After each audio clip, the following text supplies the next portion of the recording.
Bonjour! Aujourd'hui, sujet, le contrôle, un de mes sujets préférés, parce que vraiment il est important de te rendre compte, en fait, que le contrôle pourrit ta vie. Voilà. Comme il a pourri la mienne, avant que je m'en rende compte et avant que je fasse des exercices de groupe qui m'ont fait pas prendre la honte, mais vraiment, moi, me rendre compte que j'étais vraiment sous emprise moi j'étais sous l'emprise du sauveur et j'étais vraiment contrôlée par ce personnage que je voulais incarner. Voilà. Donc, bonjour, je suis Pascal et si cette vidéo te plaît, eh bien, je te propose de la partager à d'autres personnes. Je te propose aussi de t'abonner, bien sûr, et de mettre un petit like, un petit cœur en dessous, voilà, et éventuellement un petit commentaire. Je pense que effectivement cette vidéo-là est très importante. Alors, elle sera peut-être suivie d'autres qui sont des vidéos de présentation du sujet parce que je vais te proposer un atelier sur ce thème-là pour savoir si tu subis du contrôle ou si tu es toi-même un contrôleur. Ce qui est en fait la même chose parce que très souvent, à la fois on subit et à la fois on est contrôleur selon les situations, selon les personnes. Donc on va osciller entre je suis très basse là et là j'ai envie en quelque sorte de maîtriser les choses. Et là je me laisse faire et là je maîtrise. Et puis tantôt là je maîtrise, là je laisse faire. Ça dépend des situations, des personnes.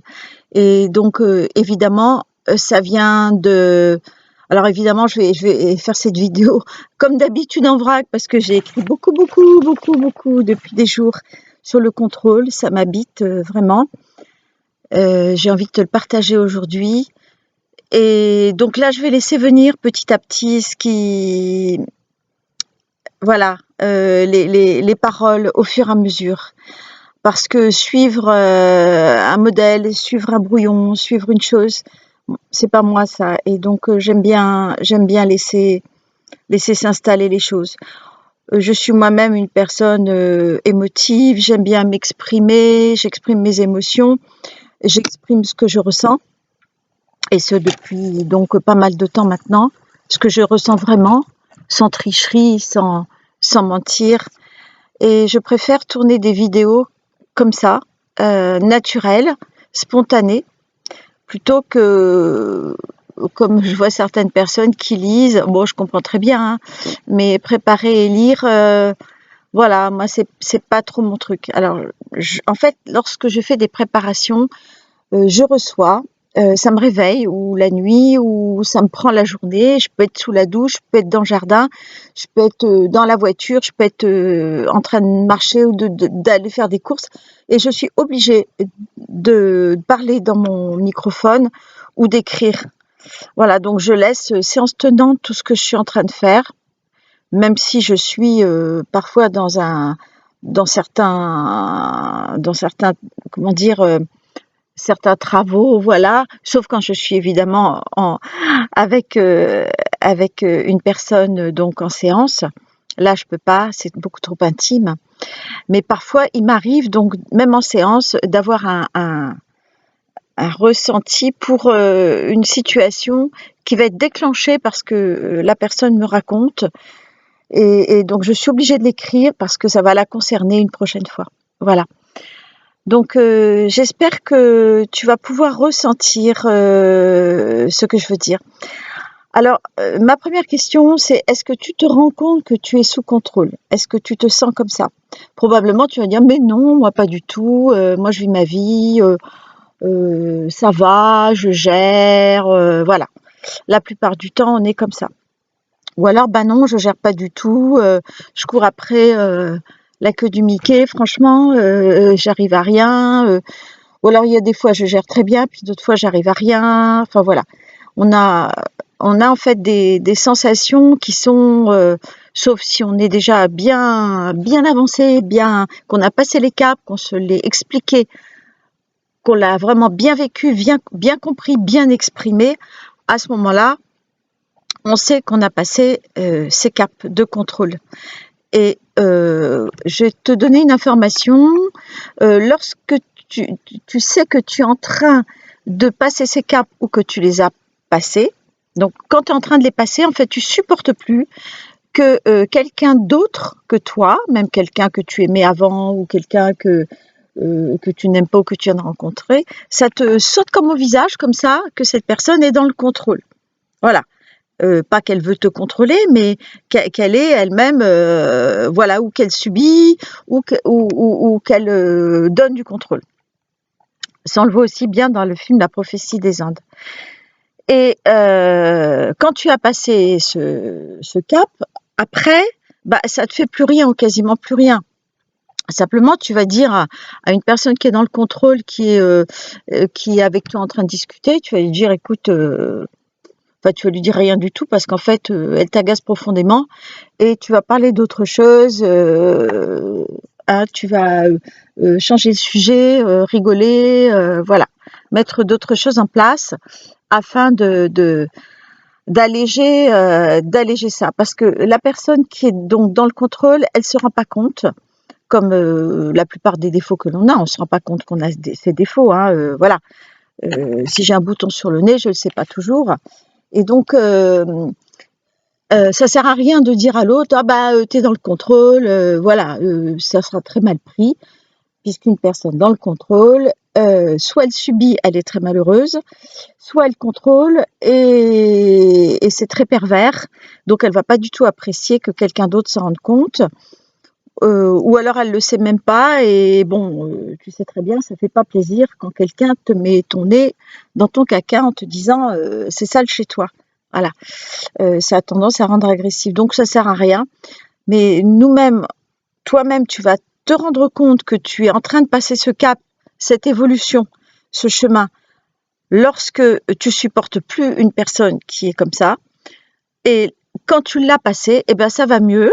Bon, ça ne veut pas dire que tu apprécies les personnes comme ça, mais tu vois bien ce qui se passe. Et puis tu te sens plus du tout ou de moins en moins à chaque fois, souvent je parle de spirale, ou de moins en moins atteignable, atteint par ce type de personne. Voilà, de toute façon c'est pareil pour tout ce que l'on passe comme cap et comme évolution. Donc là, nous parlons du contrôle. Et donc, il est très très important pour toi de savoir que ça t'empoisonne la vie en fait.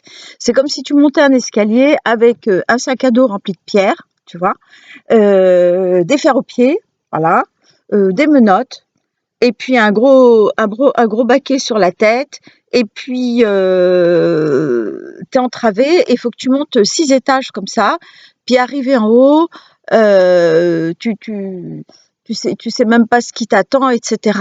C'est ça être dans le contrôle en fait.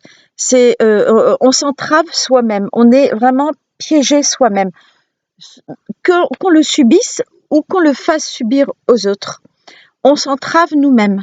Et je peux t'affirmer qu'à partir du moment où on commence à le lâcher, d'un côté, de l'autre, et puis de l'autre, et puis de l'autre, puisque en fait tout ça c'est un tout, hein. Il y a plein d'éléments qui s'entrecroisent, hein. C'est comme l'harmonie, c'est comme la beauté, c'est pas qu'une chose, c'est beaucoup de choses. Ça devient même presque poétique quand tout s'enclenche en fait progressivement. Et donc lorsque tu es libéré de ça, mais tu es léger, légère. C'est incroyable. Tu te sens bien, tu te sens, bah, c'est ça, détaché, tranquille, en toute quiétude. Enfin, t'as plus ce poids de te dire, mais comment je vais faire, mais comment elle va faire, mais comment je peux l'aider, mais pourquoi il fait ça, mais comment ça se fait, et puis comment c'est chez lui, puis comment il va faire, comment elle va faire. Mais je comprends pas comment il peut s'en sortir, mais avec des moyens pareils, moi je pourrais pas vivre. Enfin, c'est contrôler, c'est aussi être beaucoup dans le jugement, beaucoup dans la critique, beaucoup vouloir que l'autre agisse de telle et telle façon. Le bien-pensant, n'est-ce pas? Voilà, on voudrait que l'autre fasse ceci ou cela parce que ce serait mieux pour lui. ou pour elles. Je ne sais pas si tu te reconnais là-dedans. Que ce soit pour nos enfants, pour des tout petits aussi, que ce soit pour des grands, pour des adultes, pour des personnes âgées. Qui a le droit de dire à l'autre, tu devrais faire ci ou tu devrais faire ça? Mais qui a le droit? Qu'est-ce qu'on sait de comment est la personne, de ce qu'elle ressent, de quel est son émotionnel, de ce qu'elle a vécu dans sa tendre enfance, les traumatismes, enfin, on n'est pas obligé d'avoir des traumatismes, mais bon, on peut avoir beaucoup d'émotions, avoir vécu beaucoup de choses. C'est le but de la vie d'ailleurs sur cette terre, c'est de vivre beaucoup de choses et d'essayer d'évoluer. Donc évoluer, ça se passe dans la difficulté. Voilà, c'est comme ça. On est obligé de rencontrer la misère, la douleur, la pauvreté, pas forcément financière, mais la pauvreté ou la radinerie, la pauvreté de cœur, la pauvreté de sentiments, et tous les défauts, hein, voilà. On est obligé de rencontrer tout ça pour se confronter et pouvoir nous changer. En fait, le truc, c'est que toi, tu vas pouvoir changer à partir du moment où tu décides de te libérer du contrôle que tu exerces ou que tu subis. Pas dans la violence, évidemment, en ne cassant rien, en ne faisant du mal à personne. Tu évolues toi-même, tu comprends et tu vois la vie d'une autre façon. C'est un peu comme si tu avais un tableau noir, gris, affreux, voilà, avec des personnages de guerre terribles. Et puis, tout d'un coup, ce tableau, tu le vois plus du tout comme ça. Tu vois que les personnages sont différents. Il y a beaucoup de peintres d'ailleurs qui ont peint des tableaux, je ne sais plus comment s'appelle cette technique, où quand tu te déplaces, en fait, c'est autre chose que tu vois. Ils arrivent à faire plusieurs visions, quoi, avec la même toile, selon comment tu es placé. Et ça, c'est vraiment une vision de l'esprit, de l'évolution. Selon comment tu te places, comment tu te sens, comment tu évolues surtout, là, tu vois les choses différemment. Je t'affirme que c'est vrai, parce que moi, je l'ai vécu et je demande qu'une chose, c'est t'aider à le vivre et t'aider à comprendre. C'est mon rôle d'ailleurs. Donc, tu sais que j'ai créé le site féminine feminine.info. Mon téléphone, c'est 06 07 15 59 10. Je m'appelle Pascal Seguin. Et donc, je donne des séances privées ou en atelier, de façon à pouvoir comprendre des choses. Voilà. Alors, j'essaye de le faire gentiment, mais bon, il y a des exercices quand même qu'il faut faire pour que tu te rendes compte. Et il n'y a que toi qui peux te rendre compte, en fait, d'où tu en es et si tu es malheureux ou pas. Moi, je te pose des questions, je te fais faire 2-3 exercices qui sont adaptés. Mais il n'y a que toi qui peux dire mais oui, bon sang de bonsoir, mais oui, mais je suis malheureuse. Je me rendais pas compte, mais effectivement, en faisant ça tout le temps, je me rends pas service, quoi, parce que je me mets un fer au pied, quoi. Je me mets moi-même en esclavage. Je m'alourdis moi-même ma vie. Je me charge des autres. Je me charge, même parfois, certains d'entre nous sont chargés de passer d'ancêtres en généalogie, ou de karma. Enfin voilà, et puis on s'en rajoute dans notre vie. Alors donc voilà, les épreuves qu'on a mal vécues, qu'on n'a pas voulu regarder, auxquelles on n'a pas voulu faire face, elles se représentent de toute façon. Donc je pense que notre vie est déjà bien assez chargée, sans pour cela aller se charger de celle des autres, de s'occuper des autres, de vouloir contrôler tout. Alors moi, ma question, c'est est-ce que tu peux contrôler ta digestion? Parfaitement. Est-ce que tu peux contrôler parfaitement toujours tes heures de sommeil? Ce que tu vas rêver? Est-ce qu'on peut contrôler parfaitement tout ce qui va se passer dans tes journées et tout ce qui va se dire avec les autres? N'as-tu donc jamais de surprise? Est-ce que tu peux contrôler parfaitement une rencontre? Voilà. N'est-ce donc pas charmant que d'avoir des rencontres et puis on ne sait pas? On laisse faire et puis on voit. C'est ça, quand on va quelque part, on va à la rencontre. Alors soit on rencontre rien du tout, soit on rencontre des gens avec qui on parle, qui sont d'ailleurs, moi je le fais très souvent, qui sont d'ailleurs surpris et ça fait du bien à tout le monde, voilà, d'échanger. Et c'est ça, c'est aller vers l'inconnu. Souvent, si tu as des problèmes financiers, tu dis oh là là là là là là, comment est-ce que je vais m'en sortir? Mais comment est-ce que je vais m'en sortir? Mais t'en sais rien en fait, tu ne sais pas. Tu sais pas si le banquier va t'aider, tu sais pas si tu vas trouver un travail qui sera 3 fois mieux payé, tu sais pas si tu vas te mettre à ton compte et développer tes pleines capacités pendant 3-4 ans dans un domaine, puis après tu vas changer, tu vas faire 3-4 ans dans un autre domaine parce que finalement ça te plaira mieux. Tu préféreras être paysagiste que décoratrice. Et puis après, tu diras, ben non, finalement, la cuisine bio, ça m'intéresse beaucoup. Je vais monter un food truck en cuisine bio. Et puis finalement, après, tu diras, ben non, non, non, non, non, moi, je veux faire suivre des cours de pilotage. Et je vais monter une école de pilotage. C'est un truc, voilà, ça me plairait. Bon, bah voilà, en fait, si tu te laisses aller dans ce que tu désires, euh, les choses, en fait, elles peuvent changer au fur et à mesure. Et tu te laisses plus contraindre par un mari qui veut pas faire ci, qui veut pas faire ça, qui veut pas faire truc, qui veut pas bouger, alors que toi, tu as envie de bouger. Bah bouge, t'occupe pas de lui. Ou l'inverse, ta femme, tu as une famille mobile, voilà, qui aime pas ci, qui aime pas ça, et toi, tu aimes beaucoup de choses, et ben, quitte ta femme, voilà. Quitte ton mari, voilà. Si tu es né dans une famille où ça va pas, ça te plaît pas, et ben quitte ta famille. Bah, ne suis pas le troupeau. Pourquoi rester dans sa famille alors qu'on s'y sent malheureux? Voilà. T'es pas obligé non plus de reproduire un modèle familial que tu as vécu. Tu peux très bien changer de modèle familial. Qui t'en empêche? Qui te dit qu'il faut, si tu es français, de continuer à vivre en France? Non. Si tu as envie de vivre en Tchéquie, va vivre en Tchéquie. Tu as envie de vivre au Guatemala, va vivre au Guatemala. Fais-le. Qu'est-ce qui t'accroche ici finalement si tu as envie de voyager? Rien. Rien, rien du tout. Tu peux très bien euh, voilà, aller vivre des choses nouvelles selon une envie, si tu t'autorises des envies. Alors en fait, c'est ça, sortir du contrôle, c'est commencer à s'autoriser à ressentir, on dit souvent qui je suis, voilà, avec un grand je suis, d'accord, qui je suis, mais aussi ce que j'ai envie, quoi, voilà. Moi, par exemple, j'aime bien la chaleur et j'en ai super ras-le-bol de me geler ici en France l'hiver où j'habite. Voilà, ça c'est un truc, je sais que ça va durer moins longtemps que les impôts.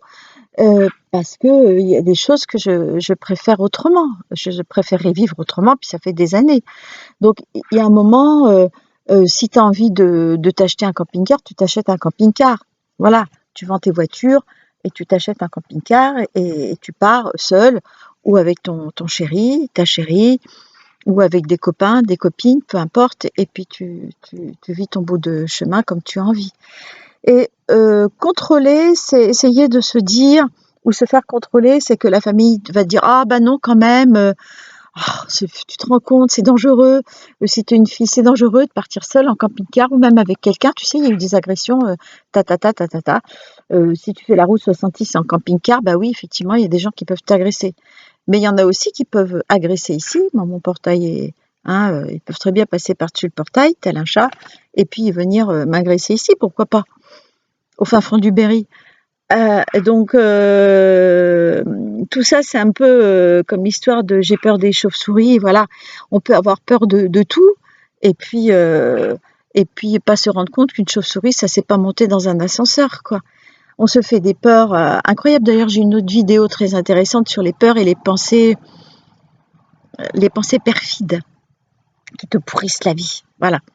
Et donc, être dans le contrôle, c'est aussi être envahi de pensées perfides pour soi-même et ne pas s'autoriser à. Donc, écouter ceux qui te disent, bah, tu peux pas, tu devrais pas, ou alors toi-même, tu te dis, ah bah non, quand même, parce que tu comprends. Alors, tu te parles à toi-même, bah, ah bah non, tu comprends, Simone, mettons, je m'appelle Simone, bah, écoute, Simone, donc, écoute, Simone, tu vas pas prendre ce risque quand même de quitter ton mari parce que tu vas vivre où, hein?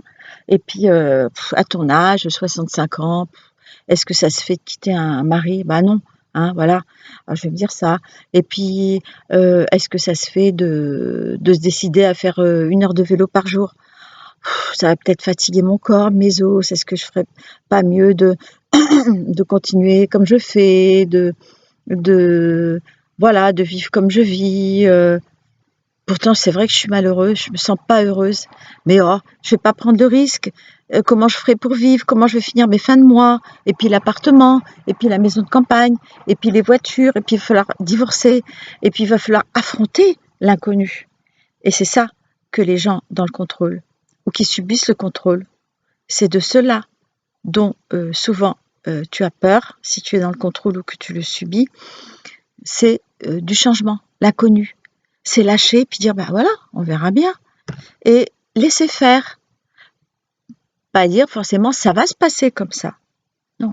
Je souhaite que, je souhaite dans mon cas, passer des hivers beaucoup plus confortables et beaucoup plus chouettes niveau chaleur. Les papis m'écoutent, ils réagissent. Je ne sais pas comment ça va se passer. Est-ce que je vais partir 6 mois de l'année ou 4 mois de l'année dans des pays plus chauds? Ou est-ce que je vais finalement rester là et puis rendre cette maison hyper confortable? Ou acheter un appartement très très bien chauffé? Ou je ne sais pas moi, voilà, euh, je n'ai aucune idée, quoi. Voilà, je ne pense pas que le fameux réchauffement qui a lieu actuellement au niveau géologique m'apporte 15 degrés de plus cet hiver dans le Berry. Je ne pense pas. Voilà. Alors donc, je ne sais pas, je vais laisser faire. Je mets au fond de mon cœur que j'ai envie d'avoir très chaud cet hiver, que j'ai envie que tout se passe bien. Déjà, j'ai envie que mon bois soit livré en temps et en heure, ce qui ne semble pas le cas parce que, évidemment, il y a des peurs partout en ce moment. Donc, les peurs sont répercutées même sur le bois. Voilà, alors qu'il y en a plein le Berry, du bois, mais bon. Et donc, si je commence à faire des plans sur la comète, en fait, ça va pas se passer, quoi. Je mets dans mon cœur que j'ai envie de soleil, de confort, de chaleur, et puis je laisse faire, quoi. Voilà, je fais des prières, tout ça. Je laisse faire. Je comment dire, je t'incline à faire de même, à, à laisser faire, à lâcher. Imagine-toi, tu portes des boulets qui sont piquants en plus dans tes mains, dans ton dos, tout ça, mais enlève ton sac à dos, enlève ce que tu portes sur ta tête, détache, parce que c'est toi qui as les clés, détache tes pieds, et puis détache tes mains, et agis, fais autre chose. Voilà. Donc, je vais mettre en place là un atelier très rapidement. Et donc, si tu as envie d'y participer, il sera vraiment d'un prix très modique, de façon à ce que tout le monde puisse se libérer. Je t'invite à y participer. Ce seront des ateliers de groupe ou des vidéos que tu pourras voir donc par la suite quand tu seras disponible. Parce qu'évidemment, des fois tu travailles de nuit, des fois tu travailles de jour, des fois les enfants. Chacun a des plannings très complexes. Et donc, je vais rendre cette possibilité beaucoup plus infinie. Alors, je te remercie et je te dis à très vite. C'est Pascal. Au revoir.